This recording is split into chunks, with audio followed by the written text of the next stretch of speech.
Hello student, आज के session में हम डिस्कस करने वाला टॉपिक है अबनॉर्मल कोलिगेटिव प्रॉपर्टीज। इससे पहले सेशंस में अपन डिस्कस कर रहे थे कोलिगेटिव प्रॉपर्टीज होता क्या है।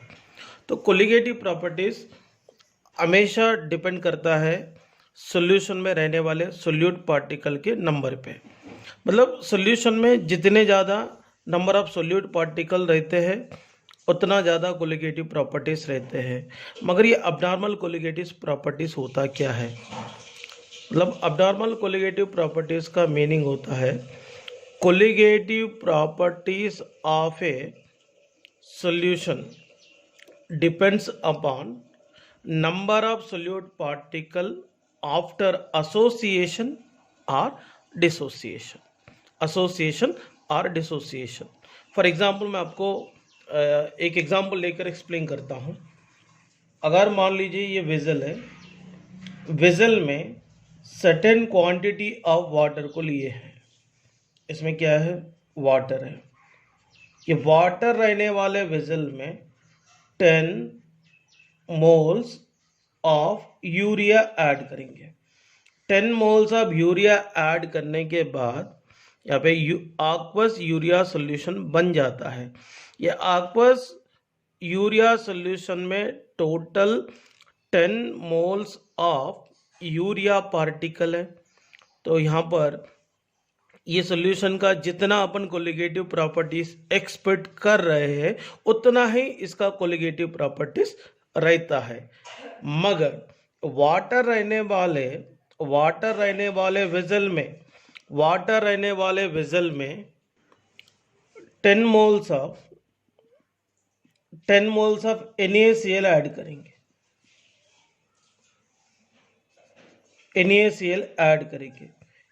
NaCl को ऐड करने के बाद ये सॉल्यूशन का जितना कोलिगेटिव प्रॉपर्टी एक वैल्यू एक्सपेक्ट कर रहे हैं इसके कंपैरिजन में हाई कोलिगेटिव प्रॉपर्टी का वैल्यू रहता है। क्यों ऐसा रहता है चेक करेंगे। यहाँ पे 1 मोल ऑफ NaCl के द्वारा 1 mole of Na plus and 1 mole of Cl minus particle मिलेंगे।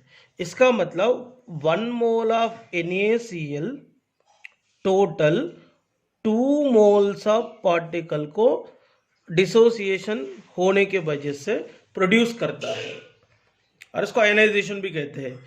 1 मोल ऑफ NaCl आयनाइजेशन में इन्वॉल्व होकर 2 मोल्स ऑफ पार्टिकल को प्रोड्यूस किया है। इसका मतलब 10 मोल्स को वाटर में डिसॉल्व करें तो कितना मोल्स ऑफ पार्टिकल प्रोड्यूस करेंगे? 20 मोल्स ऑफ पार्टिकल प्रोड्यूस करता है।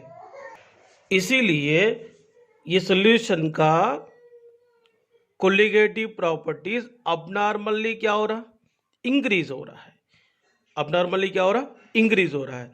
मतलब ये वाटर में NaCl जैसे आयनाइज होने वाले इलेक्ट्रोलाइट को डालने के बाद या आयनाइजेशन में इन्वॉल्व होकर number of moles of solute particle को इंक्रीज करने के वजह से colligative property value of the dilute solutions increase होता है।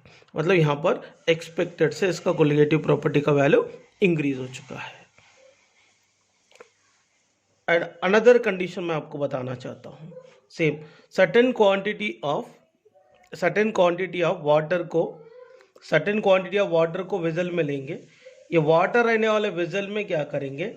10 मोल्स ऑफ CH3COOH को इंट्रोड्यूस करेंगे। 10 मोल ऑफ CH3COOH को इंट्रोड्यूस करेंगे।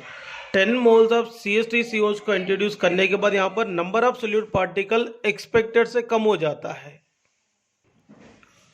देखिए CH3COOH acidic acid, CH3COOH acetic acid है। यहाँ पे देखिए ये दोनों के बीच में हाइड्रोजन बॉन्डिंग डेवलप होता है। ये हाइड्रोजन बॉन्डिंग डेवलप होने के कारण ये 2 moles of acetic acids generally dimer को डेवलप करेंगे।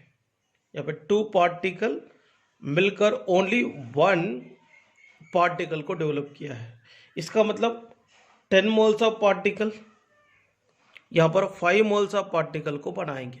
इसका मतलब एक्सपेक्टेड से यहाँ पर सोल्यूट पार्टिकल क्या हो गए, डिक्रीज हो गए, इसीलिए colligative properties of the solution भी क्या हो रहा, डिक्रीज हो रहा है। इसलिए अबनॉर्मल कोलिगेटिव प्रॉपर्टीज को डिफाइन कैसा करते हैं, देखिए colligative properties of dilute solution which are depends upon number of solute particle present in solution after association or dissociation। Generally देखिए एसोसिएशन और डिसोसिएशन की वजह से जनरली ये पार्टिकल की संख्या चेंज होता है, इसलिए सॉल्यूशन की कोलिगेटिव प्रॉपर्टीज भी चेंजेस होंगे। देखिए colligative properties of dilute solution 2 factors के वजह से चेंज हो रहा, one is dissociation, second one is association. तो यहां पर बाय डिसोसिएशन डिस्कस करेंगे। When substance undergoes ionization a number of particle increases in the solution and hence colligative properties of solution increases। मैं आपको इससे पहले ही बताया था, अगर KCl है, अगर 1 मोल ऑफ KCl को वाटर में डाले तो कितना मोल्स ऑफ पार्टिकल देंगे, 2 मोल्स ऑफ पार्टिकल देंगे आयनाइजेशन होने की वजह से। यहाँ पे 1 mole of K plus and 1 mole of Cl minus, तो यहाँ पे 1 KCl 2 पार्टिकल दिया है। इसका मतलब आयनाइजेशन होने की वजह से पार्टिकल की संख्या क्या होता है, बढ़ता है। तो सॉल्यूशन में पार्टिकल की संख्या बढ़ने से कोलिगेटिव प्रॉपर्टीज भी इंक्रीज होगा। सेकंड वन एसोसिएशन, अगर 2 और more than 2 molecule of the solute अगर एसोसिएट होकर एक जॉइंट पार्टिकल अगर बनाया, एक सिंगल जॉइंट पार्टिकल को बनाया, तो पार्टिकल की संख्या क्या होता है, डिक्रीज होता है। ये पार्टिकल की संख्या डिक्रीज होने की वजह से डाइल्यूट सॉल्यूशन में रहने वाले कोलिगेटिव प्रॉपर्टी वैल्यू भी डिक्रीज होते रहता है। तो डिसोसिएशन की वजह से पार्टिकल की संख्या बढ़ेंगे डाइल्यूट सॉल्यूशन में, इसलिए कोलिगेटिव प्रॉपर्टीज बढ़ता है। एसोसिएशन की वजह से और पे पार्टिकल की संख्या कम होता है, इसीलिए कोलिगेटिव प्रॉपर्टीज जनरली डिक्रीज होने की चांसेस है। इसलिए मैंने यहाँ पर लिखा हूँ normal value of colligative properties are directly proportional to number of particle of solute taken. तो अपन जितना पार्टिकल लिए हैं उतने पार्टिकल ही रहेंगे, तो कोलिगेटिव प्रॉपर्टीज में कोई चेंजेस नहीं आता है। इसलिए normal value of colligative properties directly proportional to number of particle of solutes taken in the solutions. Second one abnormal colligative properties, मतलब किसी भी डाइल्यूट सॉल्यूशन का कोलिगेटिव प्रॉपर्टीज अबनॉर्मली कब चेंज होगा, एसोसिएशन और डिसोसिएशन की वजह से चेंज होगा। इसीलिए abnormal colligative properties are directly proportional to number of solute particle of solute number of particle of solute after dissociation और एसोसिएशन। नेक्स्ट वन यहाँ पे अनदर इंपॉर्टेंट फैक्टर है वांट ऑफ फैक्टर। तो वांट ऑफ फैक्टर जनरली क्या represent करता है, मतलब किसी भी डाइल्यूट सॉल्यूशन का कोलिगेटिव प्रॉपर्टीज अबनॉर्मली किस तरीके से चेंज होगा इसको बताने वाले फैक्टर है। इसलिए इसको डिफाइन कैसे करते हैं, it is the ratio of abnormal colligative properties to normal colligative properties. इसलिए इसका फॉर्मूला लिखेंगे I is equal to abnormal colligative property upon normal colligative property, और दूसरा formula I is equal to experimental colligative property, CP मतलब colligative property upon theoretical colligative property, और actual number of particle in the solution upon number of particle taken, अपन total particle कितने लिए और association और dissociation के बाद कितने पार्टिकल हुए, तो इसको अपने को पता करेंगे तो मतलब ये वांट ऑफ फैक्टर पता चल जाएंगे। ओके बच्चों, आगे देखते हैं। तो वांट ऑफ फैक्टर सारे कोलिगेटिव प्रॉपर्टीज को अप्लाई करेंगे। तो यहाँ पे देखिए लोअरिंग ऑफ वेपर प्रेशर की कंडीशन में, तो van't Hoff factor I is equal to experimental lowering of vapour pressure upon theoretical lowering of vapour pressure. So that यहाँ पे experimental lowering of vapour pressure निकालना रहा तो delta P experimental is equal to I into delta P theoretical.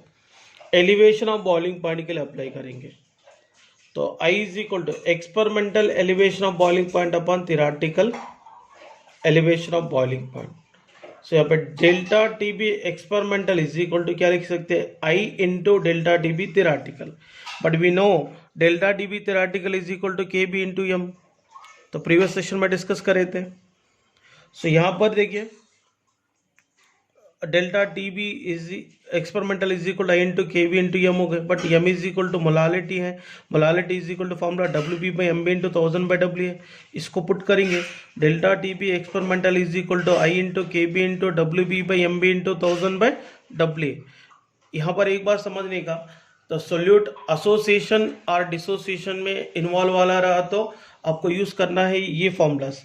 अगर आपको non volatile solute like urea, glucose and sucrose जैसे solute अगर रहे तो आपको यूज करना है नॉर्मल कोलिगेटिव प्रॉपर्टीज का फॉर्मूला। इसमें कन्फ्यूजन होने की कोई गरज नहीं है। फॉर एग्जांपल देखिए, आपको क्वेश्चन में यूरिया आया तो आपको समझना है वो नॉन वोलेटाइल है। अगर आपके क्वेश्चन में NaCl आया तो वो समझना है वोलेटाइल सोल्यूट। एंड इसके अलावा वो एसोसिएशन में और इन्वॉल्व होता है क्या, डिसोसिएशन में इन्वॉल्व होता है कि वो चेक करना पड़ेंगे अपने को। और एक बात है, NaCl और KCl, Na2SO4, MgCl2, CaCl2 सब ये आयनिक कंपाउंड है, इसलिए वो आयनाइजेशन में इजीली इन्वॉल्व होता है। ये भी थोड़ा दिमाग में डाल दीजिए, कौन डिसोसिएशन में इन्वॉल्व होता, कौन एसोसिएशन में इन्वॉल्व होता, इतना तो थोड़ा बेसिक आइडिया सबको होनी चाहिए। Next one, differentiation of freezing point के कंडीशन में van't factor I is equal to experimental differentiation of freezing point upon theoretical differentiation of freezing point. इसलिए यहाँ पर क्या लिख सकते हैं, delta T F experimental is equal to I into delta T F theoretical. Delta T F theoretical is equal to, यहाँ पर देखिए, but delta T F theoretical is equal to क्या होगा, के एफ इंटू एम। इसको इसमें put करेंगे तो delta T F experimental is equal to I into K F into M, but we know the formula of molality, that is molality is equal to WB by MB into 1000/WA। इसको यहाँ पे put करने के बाद delta T F experimental is equal to I into K F into WB by MB into 1000/WA होगा। Next one, osmotic pressure के मामले में osmotic pressure I is equal to pi experimental upon pi theoretical. तो pi experimental is equal to I into pi theoretical, मतलब experimental osmotic pressure is equal to van't factor I into theoretical osmotic pressure. As we know the formula, the pi theoretical is equal to CRT। CRT को यहाँ पे put करने के बाद pi experimental is equal to I into CRT यहाँ पर आया है। ये पूरा अबनॉर्मल कोलिगेटिव प्रॉपर्टीज को रिप्रेजेंट करेंगे। अगर अबनॉर्मल कोलिगेटिव प्रॉपर्टीज के मामले में यहाँ पर I आता है, मतलब van't factor. One of the most important relationship है the relationship between degree of dissociation and van't factor. One of the most important topic है। देखिए, फर्स्ट ऑफ ऑल मैं आप लोगों की समझाना चाहता हूँ, इन केस ऑफ डिसोसिएशन, इसको अपन आयनाइजेशन भी कह सकते हैं, आयनाइजेशन। देखिए, कंसीडर ये फॉलोइंग जनरल इक्वेशन। यहाँ पर देखिए AN यहाँ पर प्रेजेंट है रिएक्टेंट की तरफ। AN केमिकल सब्सटेंस डिसोसिएशन में इन्वॉल्व होकर N number of moles of A particle को प्रोड्यूस किया है। In this case initial number of moles, इसका कितना है, 1 मोल है, तो डिसोसिएशन होने के पहले इसको मानना चाहिए 0। तो 1 मोल में से alpha amount of the substance dissociation हुआ तो यहाँ पर N alpha amount of the A particle develop हो चुका है। Total number of particle after dissociation यहाँ पर फाइंड करेंगे, 1 माइनस अल्फा प्लस क्या होगा, N alpha. But as we know the formula, I is equal to actual number of particle in solution upon number of particles taken. I is equal to actual particles are taken is 1, number of particle initially कितना लिए थे, 1 लिए थे। तो 1 लेने के बाद वो डिसोसिएशन हुआ था, तो डिसोसिएशन होने के बाद कितने पार्टिकल हो चुका था, 1 minus alpha plus N alpha हो चुका था। इसलिए actual number of particle in solution की जगह क्या लिखना है, 1 minus alpha plus N alpha लिखना है। I is equal to 1 minus alpha plus N alpha हो गए। इसमें क्या करते हैं, आई को इधर लेकर आते, minus alpha plus N alpha को इस तरफ लेकर आते हैं, देन क्या मिलेगा, माइनस अल्फा इधर आए तो प्लस अल्फा होगा, प्लस एन अल्फा इधर आए तो माइनस एन अल्फा होगा, is equal to I minus 1 हो गए। ये दोनों में कॉमन कौन, अल्फा, अल्फा कॉमन निकाले तो क्या मिलेंगे, 1 माइनस एन हो गए, is equal to 1 minus I. Alpha is equal to 1 minus I by 1 minus N. इसको अपन ऐसा भी लिख सकते हैं, लिखना रहा तो alpha is equal to I minus 1 by N minus 1 भी लिख सकते हैं। इसमें से कोई भी फॉर्मूला यूज कर सकते हैं। यहाँ पे अल्फा रिप्रेजेंट कर रहा है degree of dissociation, I represent करेंगे quantum factor and N represent करेंगे number of solute particles in dilute solutions. Okay, अगर ये सेम कॉन्सेप्ट अपन एसोसिएशन के मामले में यूज किया तो मैं डेरिवेशन नहीं बता रहा, यहाँ पे डायरेक्टली फॉर्मूला बता रहा, alpha is equal to I minus 1 by N minus 1 लेना है, क्योंकि एसोसिएशन की वजह से पार्टिकल की संख्या कम हो रहा है, इसलिए यहाँ पर 1 बाई एन लेना चाहिए। एन रिप्रेजेंट करेंगे number of solute particle after association को रिप्रेजेंट करेंगे। एंड वेरी इंपॉर्टेंट फॉर्मूलास है और इसके न्यूमेरिकल बहुत ही इंपॉर्टेंट है, इसलिए please don't neglect this kind of topics.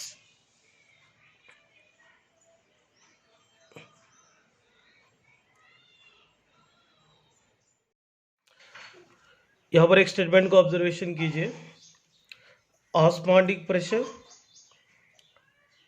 Delta D P मतलब elevation of boiling point, delta D F depression of freezing point, delta P lowering of vapour pressure, BP boiling point.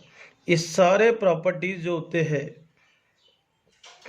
Dilute solution की concentration को directly proportional रहता है। मतलब dilute solution में रहने वाले solute की जितनी ज़्यादा कॉन्सेंट्रेशन रहेंगे उतना ज़्यादा ये प्रॉपर्टीज का वैल्यू होता है। Next one, freezing point and vapour pressure, concentration of dilute solution को इनवर्सली प्रोपोर्शनल है। इसका मीनिंग होता है तो डाइल्यूट सॉल्यूशन में रहने वाले सोल्यूट की कॉन्सेंट्रेशन जितना ज़्यादा रहेंगे उतना फ्रीजिंग पॉइंट और वेपर प्रेशर का वैल्यू कम रहता है। सो ये दोनों पॉइंट प्लीज सीरियसली कॉन्सेंट्रेट करो, वेरी इंपॉर्टेंट क्वेश्चंस इसके थ्रू बनते हैं। देखिए यहाँ पर एक क्वेश्चन मैंने लिखा हूँ, विच of the following solutions will exhibit highest boiling point. देखिए यहाँ पर 4 ऑप्शन दिए, इसमें सबसे ज्यादा बॉइलिंग पॉइंट किसको है। पहले एक बात याद रखना, तो boiling point is directly proportional to concentration, इससे पहले बताया मैंने। देखिए यहां पर Na2SO4 कितना पार्टिकल देंगे, 3 पार्टिकल। इसका मतलब यहां पे इसको ऐसा कैलकुलेट करना है, 0.01 मोलार Na2SO4 में। देखिए Na2SO4 में 2 Na प्लस और 1 SO4 माइनस 2 मतलब पार्टिकल 3 है। ये जो कॉन्सेंट्रेशन वैल्यू को ये नंबर ऑफ पार्टिकल की संख्या से मल्टीप्लाई करना है, 0.03, क्योंकि कोलिगेटिव प्रॉपर्टी जो होते हैं किसके ऊपर डिपेंड करते हैं, डाइल्यूट सॉल्यूशन में रहने वाले पार्टिकल के ऊपर डिपेंड करते हैं, इसलिए टोटल पार्टिकल की कॉन्सेंट्रेशन निकालना होगा, 0.03 हो गए। इसमें KNO3 में कितने पार्टिकल्स होते हैं, K plus NO3 minus 2 particle होते हैं। तो यहाँ पे इसके टोटल पार्टिकल की कॉन्सेंट्रेशन क्या होगा, 0.01 इंटू 2 इज इक्वल टू क्या होगा 0.02। नेक्स्ट वन, यूरिया तो एसोसिएशन में इन्वॉल्व नहीं होता, डिसोसिएशन में इन्वॉल्व नहीं होता, जितनी कॉन्सेंट्रेशन रहेंगी उतना ही रहेंगे। सेम ग्लूकोज का भी हालत नहीं है, या एसोसिएशन नहीं होता, डिसोसिएशन नहीं होता, बट तीनों में सबसे ज़्यादा कॉन्सेंट्रेशन किसके पास दिख रहा है, Na2SO4 के पास दिख रहा है, इसलिए ऑप्शन क्या होगा ए।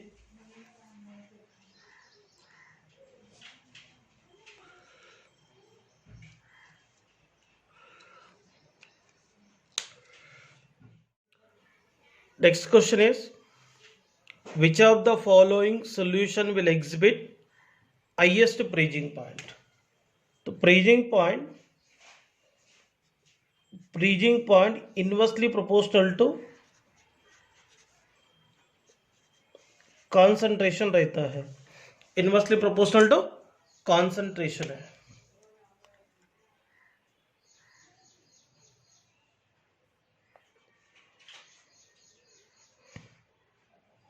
इनवर्सली प्रोपोर्शनल टू कॉन्सेंट्रेशन है, तो कॉन्सेंट्रेशन जिनकी कम रहती है उसकी फ्रीजिंग पॉइंट ज़्यादा रहती है। यहाँ पर देखिए ग्लूकोज का तो अपन कोई एसोसिएशन डिसोसिएशन नहीं होगा, इसलिए जितना है उतना ही है 1 मोलर। यूरिया भी सिर्फ जितना है उतना ही रहेंगे। और यहाँ पे NaCl कितने पार्टिकल देंगे, 2 पार्टिकल Na+Cl-, सो दैट यहाँ पे इसकी टोटल कॉन्सेंट्रेशन 2 × 2 कितना हो गया 4 हो गया। यहाँ पे KCl में भी देखिए K+Cl- कितने पार्टिकल है, 2 पार्टिकल है, तो टोटल कॉन्सेंट्रेशन क्या होगा 3 × 2 6 हो गए। ये 4 ऑप्शन में देखा तो सबसे कम कॉन्सेंट्रेशन है ग्लूकोज का, इसीलिए इसका फ्रीजिंग पॉइंट ज़्यादा है। Next question, which of the following solution will exhibit highest osmotic pressure. Osmotic pressure directly proportional to concentration है। यहाँ पर देखिए 0.1 मोलर NaCl दिए, बट NaCl के जरिए कितने पार्टिकल मिलते हैं, 2 पार्टिकल मिलते हैं। ये 2 पार्टिकल को ये वैल्यू से मल्टीप्लाई करना पड़ता, 0.15 × 2 0.30 हो गए। अब यहाँ पे यूरिया में कोई एसोसिएशन नहीं है, कोई डिसोसिएशन नहीं है, जितने हम एक्सपेक्ट कर रहे हैं उतने ही है।